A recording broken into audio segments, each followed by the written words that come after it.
Welcome back to The Genetic Genius, and I'm your host, Dr. LuLu. In this podcast, we explore the fascinating world of genetics and its impact on our health and well-being. We have a very special episode lined up for you today. We're diving deep into the realm of fitness, metabolism, and the simple yet powerful approaches that can maximize your results. But before we jump into our topic, I want to introduce our esteemed guest, Michele Riechman. Michele is a highly accomplished professional, a personal trainer, yoga teacher, and health coach with a doctorate in physical therapy.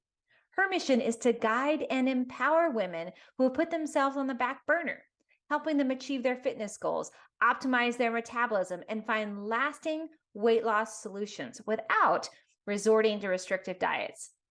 Michele's expertise in movement, strength training, and practical strategies has earned her a reputation for transforming lives.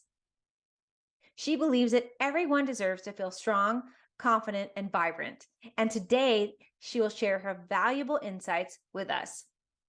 What sets Michele apart is her commitment to simplifying the journey in optimal health. She understands the challenges many face when it comes to balancing fitness and busy lives. That's why she provides us with practical and straightforward approaches that can be easily integrated into our routines, ensuring we achieve remarkable results without feeling overwhelmed.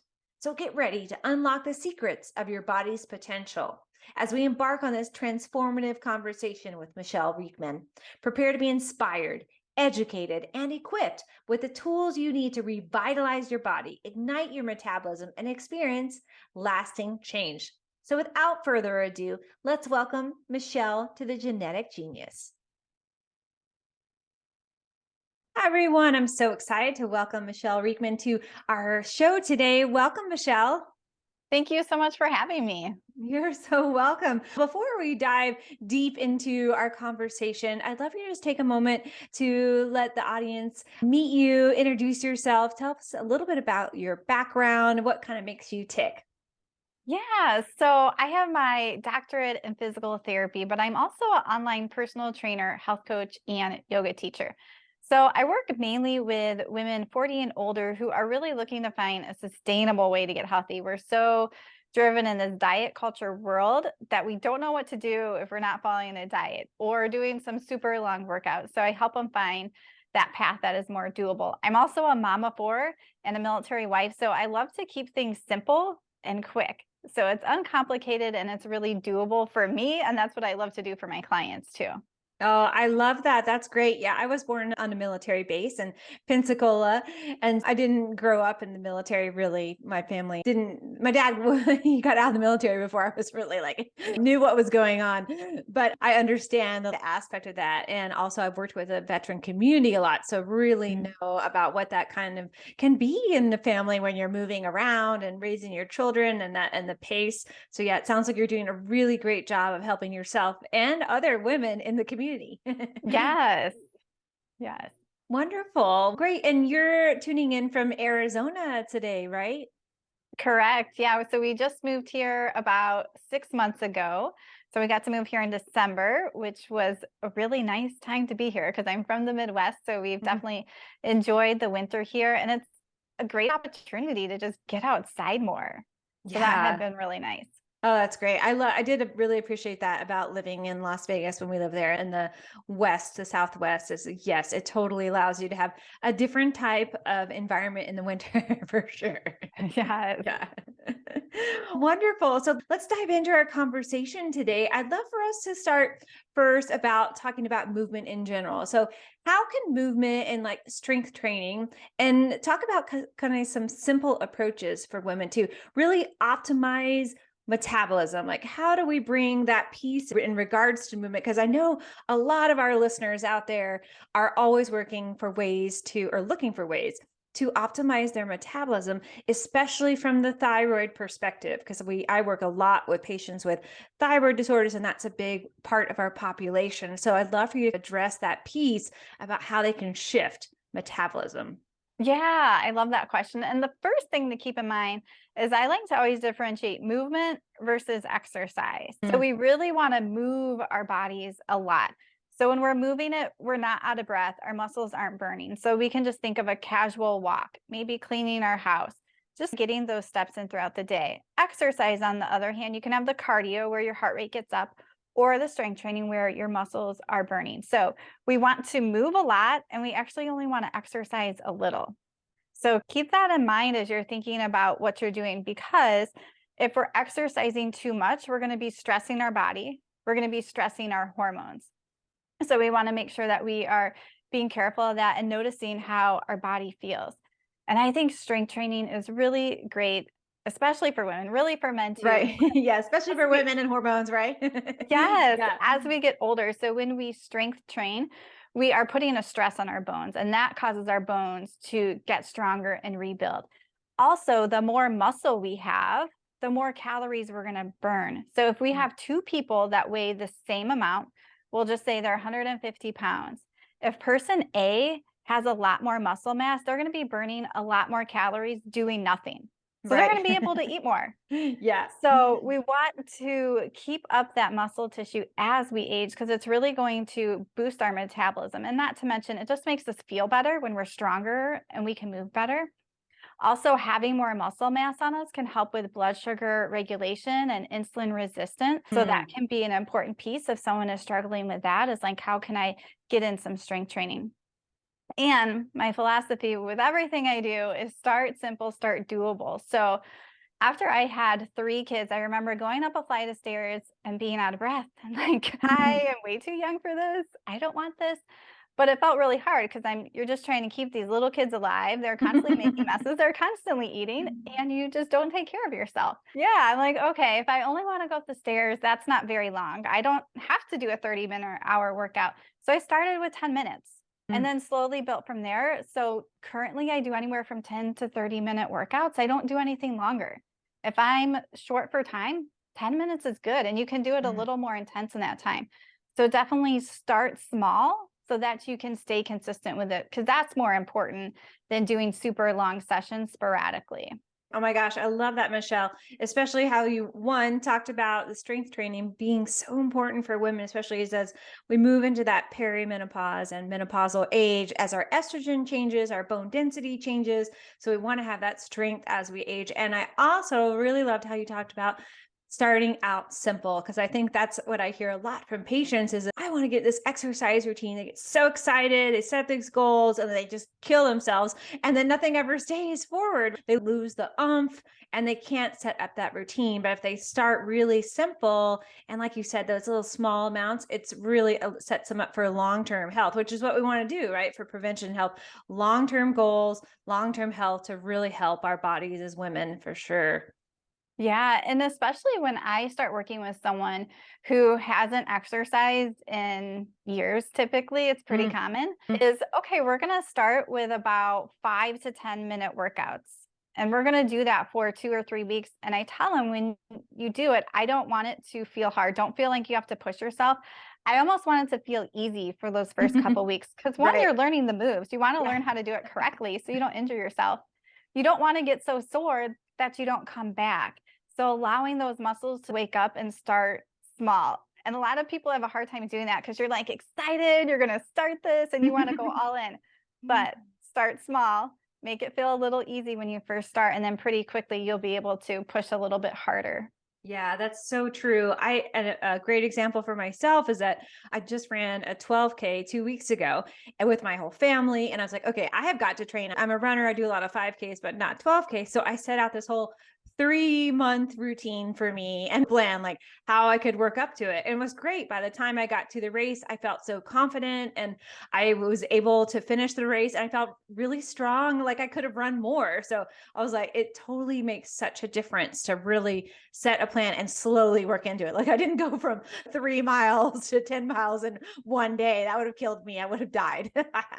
Yes. And it's boost your confidence too, because you're like, I can do this and I'm feeling good.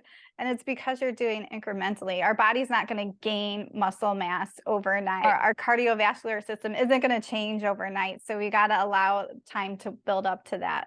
And it can be really an extreme situation for your health too. You could really injure yourself. You could push yourself to a cardiovascular rate that's really not good for you. You could send your cortisol levels through the roof because in that stressful situation, your body has an alarm signal, right? It's like, wait, what's happening? I didn't plan for this. I don't agree to this. Yes, absolutely. And that gets very common. I feel like in our culture, everybody always thinks cardio for exercise, and it's just been drilled into us. And sometimes, especially when we do too much cardio and we haven't built up to it, like you were saying, is it does really stress our body and it sends off those hormones. We may hold on to weight, we may put on extra weight.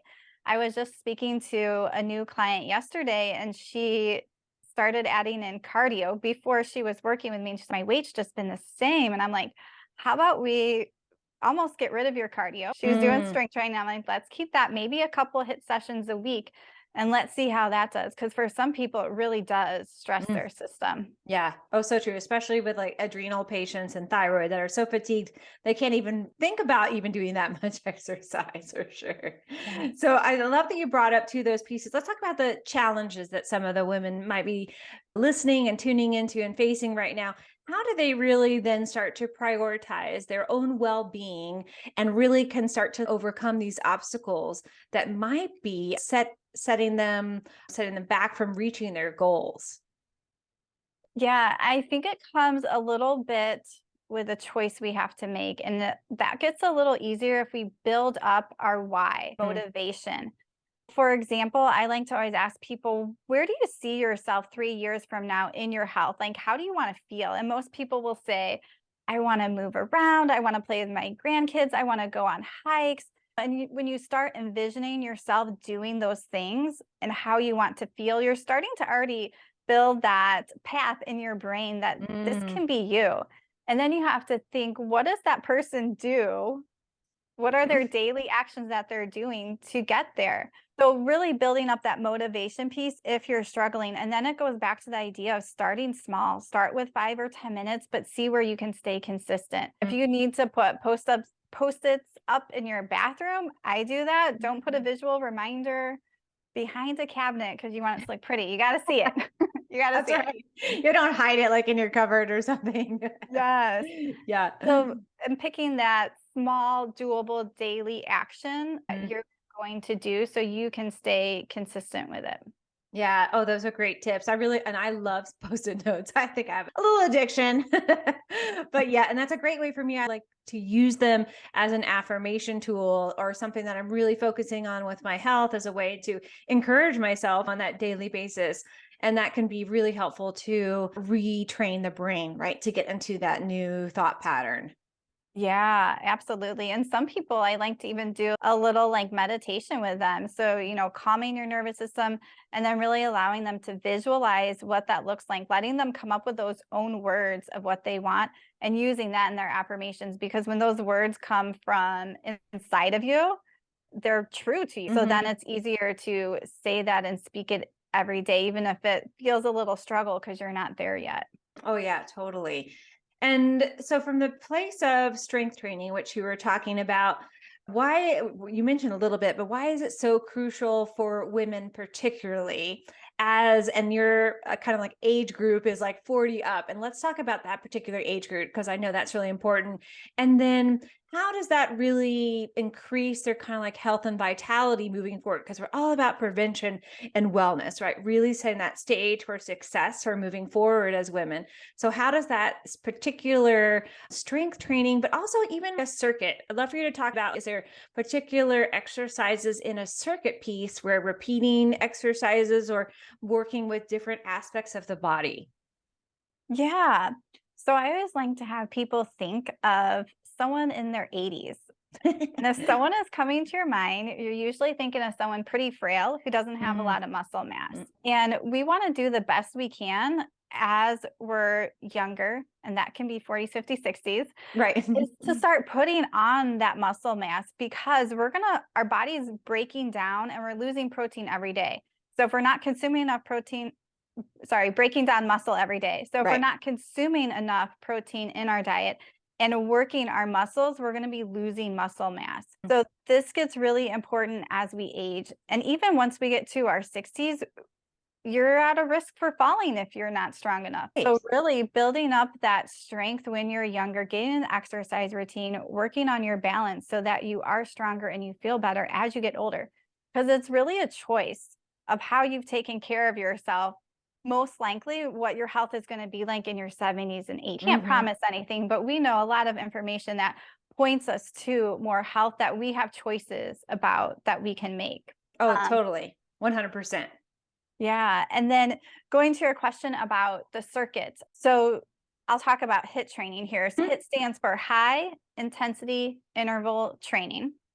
And in HIIT, you're doing like a circuit. And this is a great alternative to cardio because you can get a great cardio workout, but it doesn't stress your metabolism like cardio does for some people.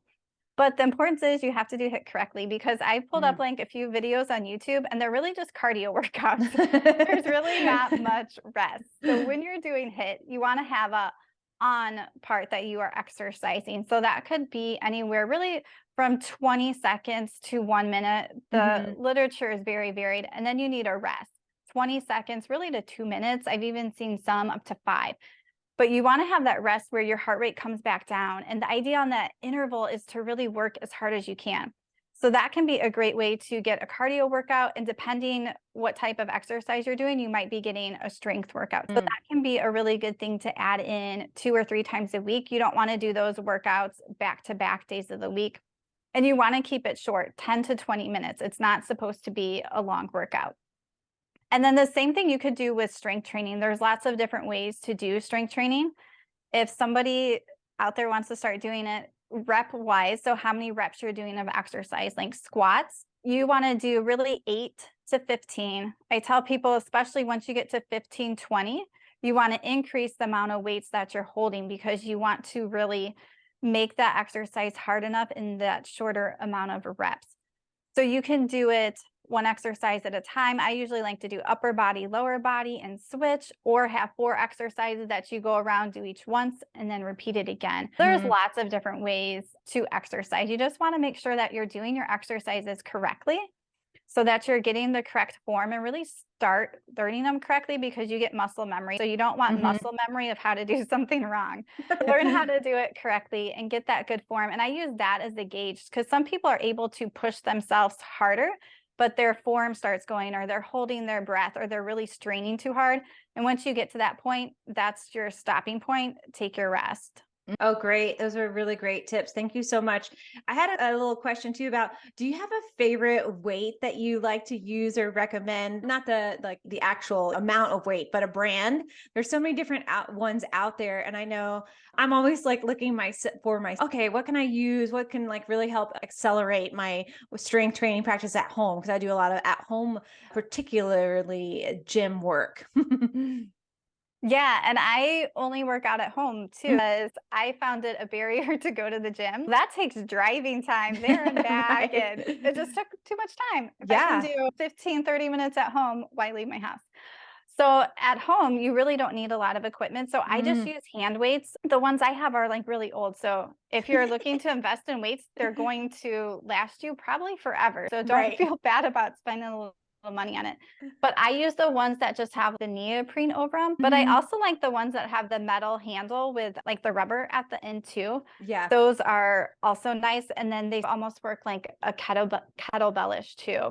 Yes. And then yeah, and bands are also great. So having the TheraBands, you can do a lot of different exercises with those. And those are also great when you're traveling because you can fit a couple bands in your bag and still get a quick strength training workout while you're traveling. Oh, those are great. I love those weights. And like you said, it's so true. Once you have the investment, it's not like you're going to, they don't go bad or anything. I have had some that are really, I don't know how many years, but I break them out. And I'm like, oh yeah, this is definitely one of the oldies, but the goodies. Yeah. And I like your travel tips too, because I think we're seeing on the world of a lot more people traveling now with remote work. You mentioned bands. Are there anything about taking some kind of foldable mat, or what are some of those tools that one would be something that our listener might like to use for sanitizing their own exercise equipment in a hotel room or in an Airbnb? And besides bands, what are some of those other tools that you like to recommend for your clients to travel with? Yeah, the other thing I like when traveling is yoga. I like this one at home too, but it's easy to travel with you. And it depends the type of yoga you're doing. So I'm also a yoga teacher. So when I teach it, I might have a couple relaxing classes, but most of my classes tend to be more towards strength training. So just like when we're using weights, I am strength training with yoga if I'm feeling that burn in my muscles. That burn is saying breaking down, rebuilding. So being able to do yoga while I'm traveling is also a really great practice. And yoga in general is great. And a lot of people who are inflexible are like deterred from it. They're like, I can't do yoga. I'm not flexible. I'm like, Right. you're the one who needs yoga. Right. But you have to do a class. I have some videos for clients like that where it's meant for people who are inflexible, because otherwise, if you're seeing someone super flexible do all this, you're like, I can't do that. I can't touch Right. my toes. This feels uncomfortable. So Mhm. learning how to do the yoga poses with blocks are great because Yeah. it brings the ground up. And even I still like using blocks. So yoga can be great because it also incorporates breathing, which helps bring down our stress, Mm. helps with flexibility. So getting that stretch in there. So we're not just strengthening, but we're stretching out that muscle, and it can also incorporate balance. So that is a really great thing to do on the go and just to really incorporate into your Mhm. exercise program. Oh, yeah. Great tips, Michelle. I love that because I think when we exercise our body or the flexibility of our body, we have the flexibility of our mind. And like you said, too, yoga is so great for helping with the emotional piece, helping to stabilize our emotional body, ground ourselves, really help us like set the pace, like moving forward. And it's so true what you said. I think some people do find it intimidating, even with the way that the media portrays yoga. It's like after this particular body type and very flexible. And I recently saw on Instagram, I can't remember the woman's name, but maybe it was in Yoga Magazine, but she had a very different body type. And it was really great to see, okay, we don't have to have this particular body type to do yoga. It can apply to a lot of different people. And I think that's really expanding that mindset when it comes to yoga. Yeah, definitely. And I even created a 6-week yoga program for men and for them flexible. It's not really just for men, but he's in the video with me because a lot of men are also deterred from yoga, and men tend to typically be a little tighter too. Mhm. So it's really for anybody. You just have to find that right person or that right instruction that you need for your body. So true. Yeah. Men's hips are made different than women because ours are made for birthing. So we have a little bit of a different flexibility there for sure. But yes, we still are all human. So we can have the ability to shift our memory of our muscles, like you mentioned, with just like a little bit of energy with intention. Yes. And so we talked a little bit about muscle mass. I'd love for us to switch also into kind of the hormone piece. How do hormones, and if this is out of kind of like your scope, that's fine too, but if no, that would be great. How do hormones affect kind of like women's metabolism and overall health, like and specific strategies or exercise that might help them to balance hormonal fluctuations like cortisol, right? That stress hormone, or as women move into their 40s and 50s and 60s, we see changes in estrogen, progesterone, testosterone, and that sort of thing. Yeah, I know a little bit. It's definitely not my expertise, but like we were talking about earlier, we have to make sure one, you're not an over exerciser where you're increasing that cortisol. And also someone who's more prone to insulin resistance. So that could be someone with PCOS. It's really just a lot of other people. Also that perimenopause to menopause age that can happen. And putting on muscle along with other food and nutrition strategies can also help with that, because we Hmm. want to continue to put on that muscle mass. And especially as your hormones change, it may be a little bit harder to put on muscle. So we want to make sure that we're actively working those muscles so that we can keep the muscle mass that we have and potentially even put on a little bit more depending what you need. Oh, great. Yeah, that's really wonderful because I think that's a big piece that women are always working with, right? With hormonal balance, whether that's in the bleeding phase where they're trying, maybe they have cramps and specific exercises that can help them sleep better through the night, or if they're moving, like you said, into that perimenopausal or menopausal phase, looking for specific exercises that can help benefit them, help them to be more balanced. We're always looking for balance as women with everything we do. Yes. And I think tuning into our body, as you mentioned, if someone is still having their cycle, like tuning in, do I need to slow down during this time? Do I need to do more stretching? Like for me, when I get my cycle, I tend to get a little more backache than cramp. But like walking, if I walk a lot, it bothers me. So like I just know I'm probably going to walk a little less. Nothing's wrong. I'm going to stretch. And it's really a time to slow down, because if we're not listening to our bodies and we're pushing hard when our body's saying, hey, slow down, we're going to stress our body and increase all those hormones that we don't want to increase. That's right. That's a great point, Michelle. Really listening to your body. And that's so key when it comes to exercise and just health in general. I think a lot of us have, or I see that with patients anyway, have tuned out, right, when they're not able to listen to the signs of their body, what their body really needs, that intuition piece. And exercise is so good for bringing us back into their body, whether it's feeling a little bit of that muscle soreness, or like you said, mentioning feeling tightness in particular parts of the body as we're moving through different phases of our lives as women. Yeah, awareness is key. Yeah, and I think we grew up, I just always remember no pain, no gain. I think that was like the Nike slogan. Yeah, totally. That is not true anymore, listeners out there. That's definitely not true. Yes. Yeah, that was maybe more with Arnold Schwarzenegger time, where he was like, no pain, no gain, something like that. Yeah, totally. Let's talk about weight loss, because I know that's a great category. And I'd love for you to share some of your like effective approaches, because women are always thinking about ways or wanting to learn. There's always like the next thing on the market or the next fad. Not that I'm promoting that at all, but I would love for you to talk about weight loss, and without resorting to restrictive diet, are then there sustainable or unsustainable methods, right? Where something is not sustainable for women for weight loss. Yeah. And I think especially when people think about metabolism, we think that it slows down as we age, but there's actually some new research that our metabolism doesn't really slow till we're 60. But what happens is we do things differently. So typically as we get older, we move less.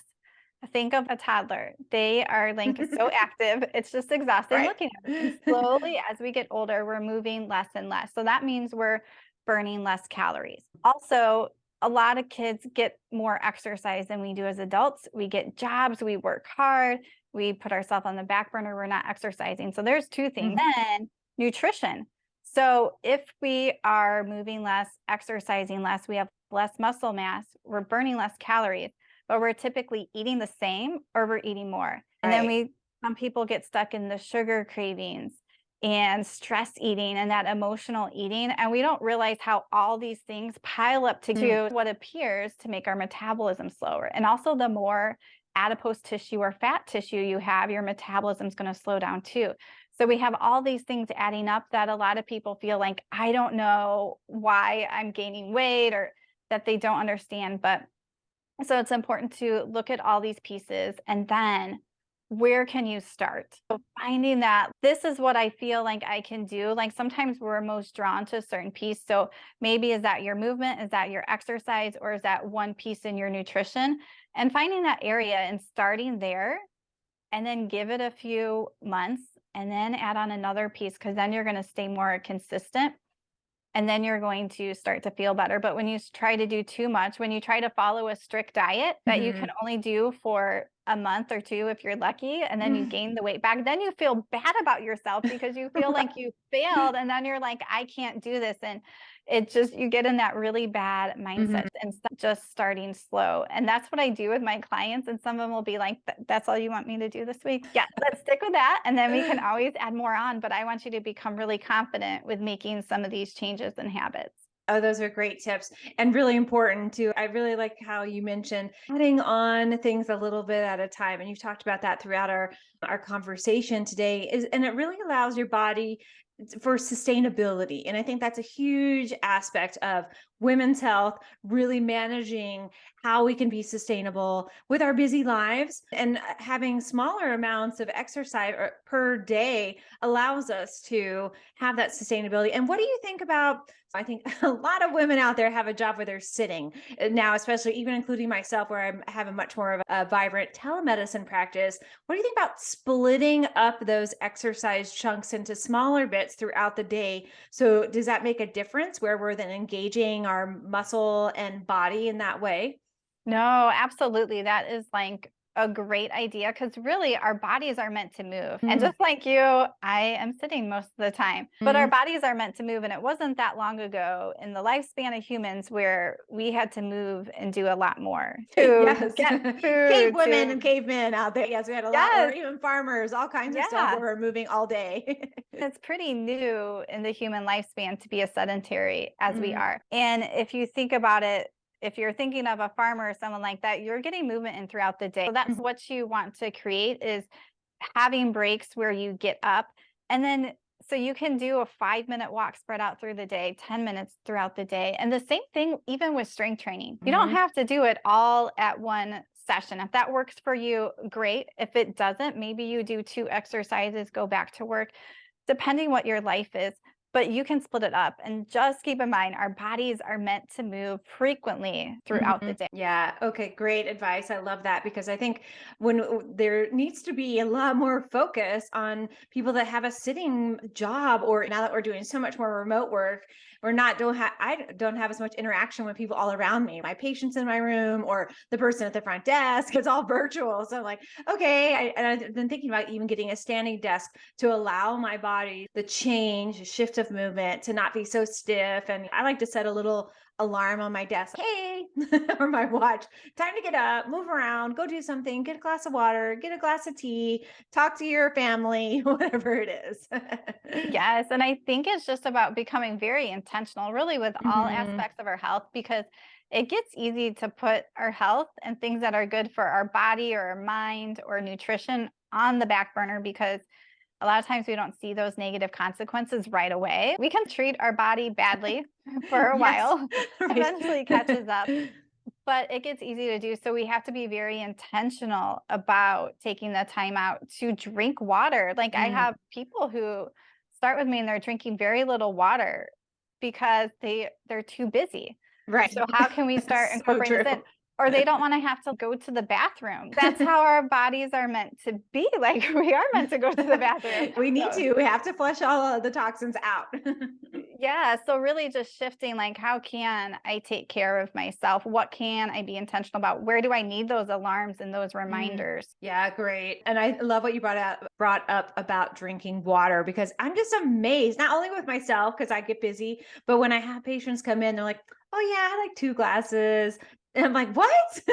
Your body cannot function, especially your brain, which is water and fat. We've got to have that, but nothing can survive on that a limited amount of water. It's basically going to put you into a sewage dump.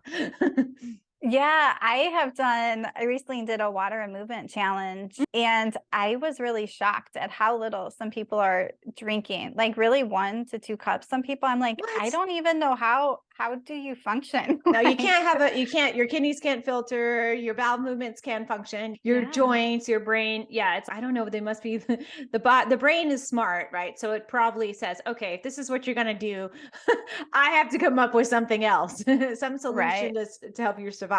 So you're going to have a lot of things downstream that are going to end up having a lot of problems. Yeah, and I will say everybody who's like that, who starts drinking more, will tell me how much better they feel. They're Mm. always like so shocked. Their energy's better.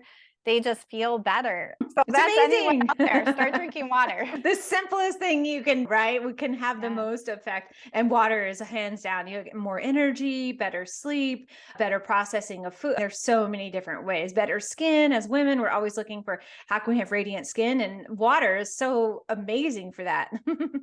Yes. So you talked a little bit about the yoga and like meditation piece. And I'd love for you to kind of address if there are specific practices or modalities that you find really beneficial to bring in for women, especially now, like in this really kind of stressful place that we're in, post COVID, really just navigating our way back into the world. And I would say definitely I've seen most of my patients have an increase on their stress levels over the past couple of years. So some tips, maybe your top 3 tips would be great for helping women to navigate that stress level or that stress volcano, whatever they're dealing with. Yeah. And I think yoga is a great place to do that. And it's another reason why I love yoga as exercise, because it is the one form of exercise that incorporates so many things. It incorporates that mind body stress relief, that strength training, that flexibility, that balance. It really has a lot in one. So really finding one that you connect with. I teach free classes on the Insight Timer app. So it's an app you can download. They have meditations on there and they have live yoga classes. So if anybody is looking into that, download that app. You can find me on there just by searching my name, but there will be other live classes linked every day for yoga. And there's a ton of meditations on there. Oh, great. So That's a great tip. yeah, yoga can be great. Another thing for stress relief is getting outside. Air and nature. Yes, and there's a lot of science that shows this. And I know personally, I just always feel better when I go outside and combine that with a walk. And remember, when you're walking, you don't have to walk where you're feeling like it's a cardio workout. You can do that. But Right. remember, you can also walk slowly and just enjoy it. And something I like to do, and this goes back to that piece where we were talking about tuning in with our bodies, is when I go for a walk, I like to just pause right before and what do I need? Because I love learning. So my go-to would be listening to an audiobook or podcast. And sometimes I need that, but sometimes I actually need silence. Sometimes I need some fun music. Sometimes I need to call somebody. So pausing in and it's, what do I actually need right now? That's going to make me feel better. So tuning into that. My third tip would be really deep breathing. It's like the easiest thing to do, but it's very calming to our nervous system, especially when we take a deep belly breath. So if you guys take a deep breath right now, what that means is you want your belly to rise. So if just your chest is expanding, that breath is just in your lungs. But you want to try to inhale through your nose, allow your belly to expand. Then you might feel the chest rise. And then blow it out and the belly should sink in. And that's going to be your deep belly breath that is going to calm your body more. And you can also blow out through your lips to slow that breath down. So you can do in and out through the nose, but if you're struggling slowing your breath down, pursing your lips and blowing out through your lips can really slow it down. And then when we start to do that, we can think a little bit clearly, especially if we're stressed about something. And then we can really make better choices too. Those are great tips. I love those. And I like how you mentioned too about choosing different things, pausing and think what's most needed on that walk. I do that all the time. I have a great lake near my house. I can walk around almost every day. I'll go there and I do something different. Sometimes I'll run, sometimes I'll walk through like a meditation. They have a little bird sanctuary and I'll sit on the bench. Sometimes I'll listen to affirmations. I'll put a favorite song. Yeah. So I really like you mentioned that because our body changes at every moment and what we need could be reflecting. Maybe we had something that shifted in our morning, or maybe we're going to have a busier day, or maybe we just need a break from the world, right? Yes. Yeah, so that's great. And breathing 100% so effective. And there's been so many studies and they're doing more about how effective breathing is. We need oxygen. We need oxygen for not only relaxing our parasympathetic nervous system, but our brain needs oxygen. Our body, our cells, every part of our body needs that oxygen. Yeah. And if you don't normally take deep breaths and you do it, it might actually be a little hard to take continuous deep breaths because you are getting flooded with so much oxygen, feel like a little lightheaded. And that's because you're just not used to that. Yeah, because you've only been breathing so shallowly. Yeah. Yeah. So yes, practice some deep breathing. And do they have that also on that app that you mentioned too? The Insight Health? Is that what you said it was called?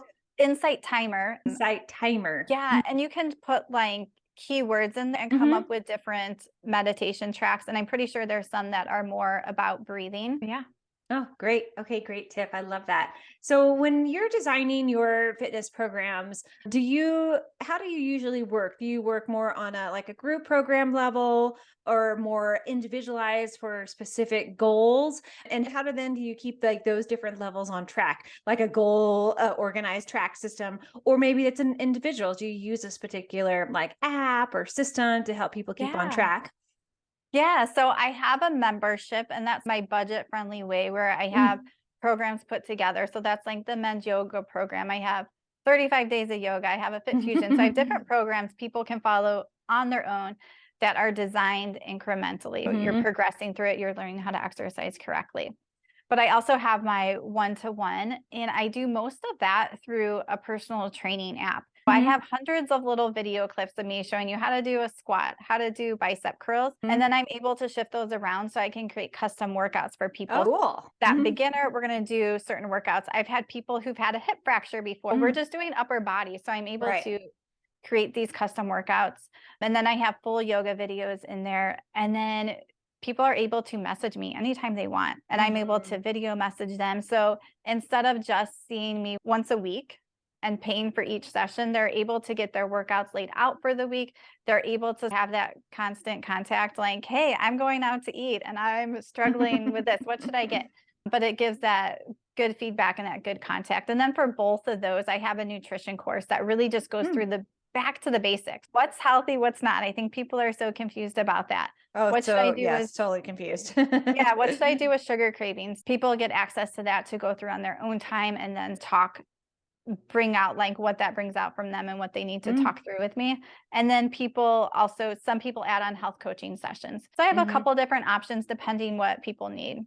I love those. Those are great. I can't wait to check those out. We'll make sure. I don't know if you gave us, are all those on your website? Yep. Oh, okay. Yeah, great. So we'll make sure that the listeners know where they can find those things because those are great, especially the combination. I loved how you talked about being able to individualize, tailor a workout program for someone because everybody has individualized needs, especially as women. We're like, okay, I have this goal, or I have that, like me mentioning I was running a 12K. Like I had a really specific goal that I needed to meet so that I Yeah. wouldn't die.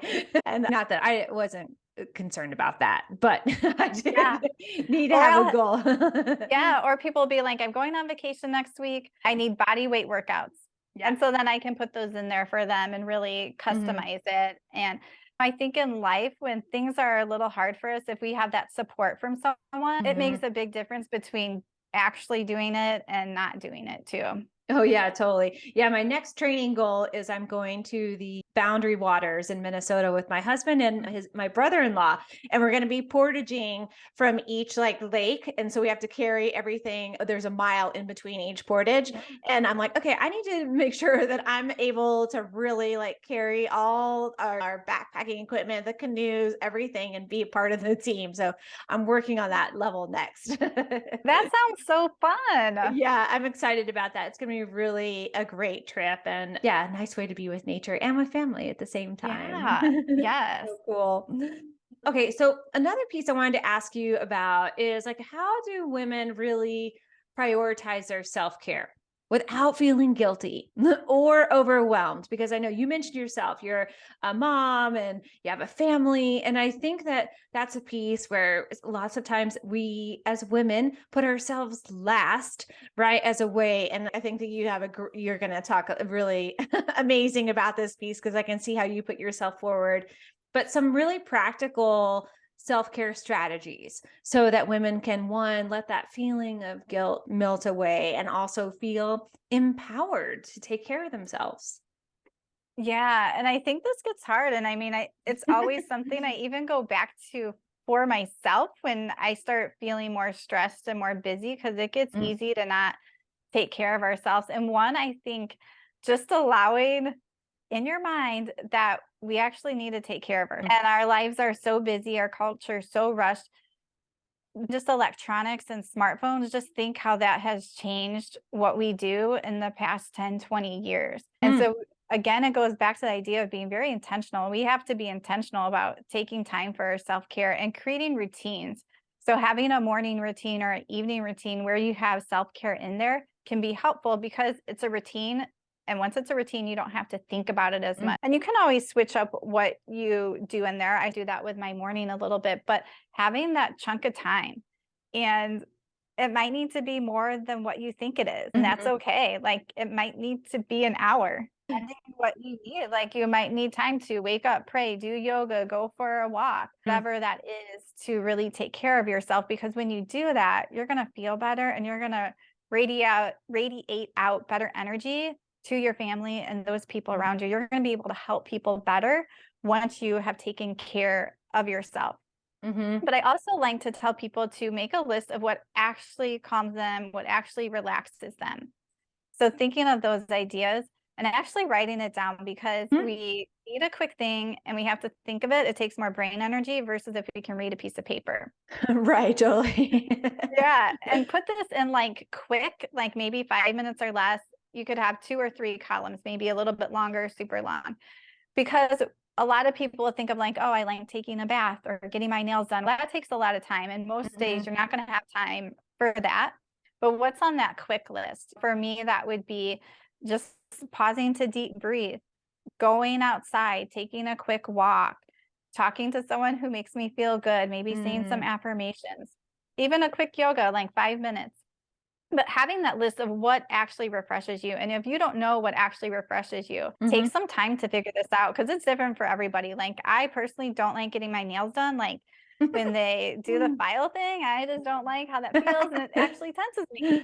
So it's not for me. A bath may not be for my sister. Does not like taking baths. I do. Figure out what that list is for you of what actually refreshes you and makes you feel better. Another thing I like is biking. And it can be slow, but I love like wind on my third. My parents have a boat. So growing up, we'd be on the boat, and something about the wind on my face just relaxes me. So figuring out those, writing that, having quick ones that you can do, and knowing that you need this and you deserve it. And usually you're the only one telling yourself that you don't. Usually we don't typically have other people. You might, but a lot of people don't have someone saying, you don't deserve to do that. you don't deserve to take a bath and slow down and relax. Just us to have that message to ourselves, right? Yes, usually not other people.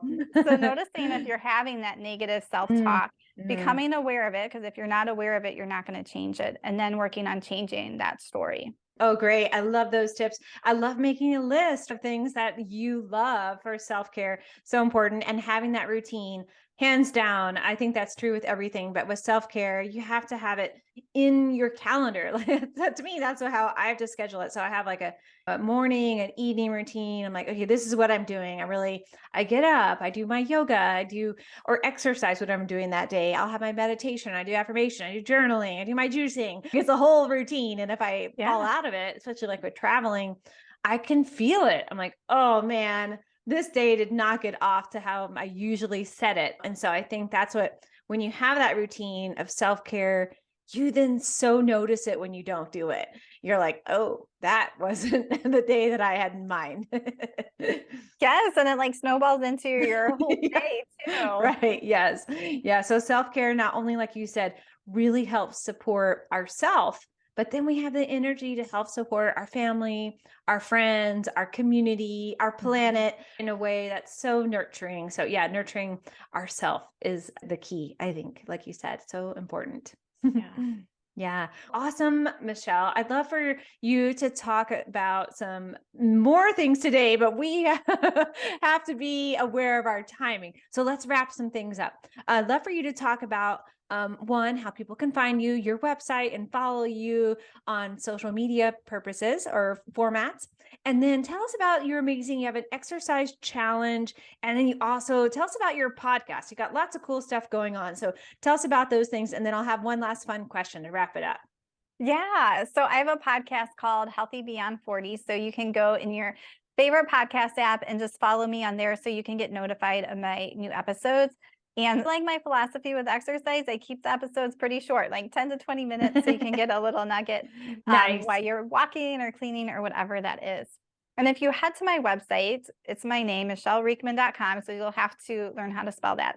But on there, you will find my website, how to work with me. You also find I have a freebies tab, and I have a 5-day exercise challenge on there, and it's free. And it's 15 minutes a day. It alternates between strength training and yoga. It starts at that beginner level, but so you can start exercising in 15 minutes or less and build that habit. And you can do this for 1 week, but then you can go through it again. So you could do it for a few weeks, just using this free challenge and really starting to build that habit of exercise. And then on my website, on Instagram, I'm Michele Riechman, and I also have a Facebook group called Healthy Beyond 40, and that's like where I had my free water movement challenge. I share when I'm doing my free yoga classes. So that's just a great little community to join. Awesome. I love that. Thank you so much for sharing those with our listeners and audience. I'm sure they're going to love all those, and we'll put them in the show notes. So don't worry if you were wondering how to spell Michele's name correctly, you'll be able to find it easily. That's great. And make sure to check out her podcast. It's awesome. Thanks again, Michele. And one last fun question. If you had an unlimited budget, what would you do right now to make the biggest impact on the health and welfare of our planet? Oh, the first thing that comes to mind, I think, is doing something with kids and really families, because as this next generation is coming up, ever parents are eating and exercising, that's what their kids are doing. And childhood obesity just keeps rising. And kids, it drives me crazy. They're given like treats constantly, candy at school. Like if you do school lunches, they're not even healthy. They have the terrible breakfast that you can get to. So really helping families to change the way they're living healthy, because if we can start changing that in parents, then we can change that in kids, and then America can start to get healthier. It's a lot more complicated, but I know just starting with families can start to shift the way that the health is in this country. That's great. And it's so true that we are really seeing a shift in the healthcare of our children. And I think one piece of that is the electronic world, right? Unfortunately, they're spending so much more time on computers and phones and tablets, all those things, and they're not moving. Like we've been talking about our whole Yeah. episode today, is to really have movement. So that would be really key. And I love that you brought the food piece. And I think training them early on, like how they can enjoy healthy snacks and maybe make some things on their own so that when they get out into the world, they know how to cook even simple things like just a pasta or rice, or make a healthy salad, have healthy Yeah. fruit choices, and not have sugar as a reward for everything they're doing. Yes, I could talk Yeah. about that for a while too. Yes, I'm sure you could. Well, thanks again, Michele, for joining us today. I loved our conversation about fitness, exercise, strength training. All of it was so great. So thank you so much. Yes, thanks for having me.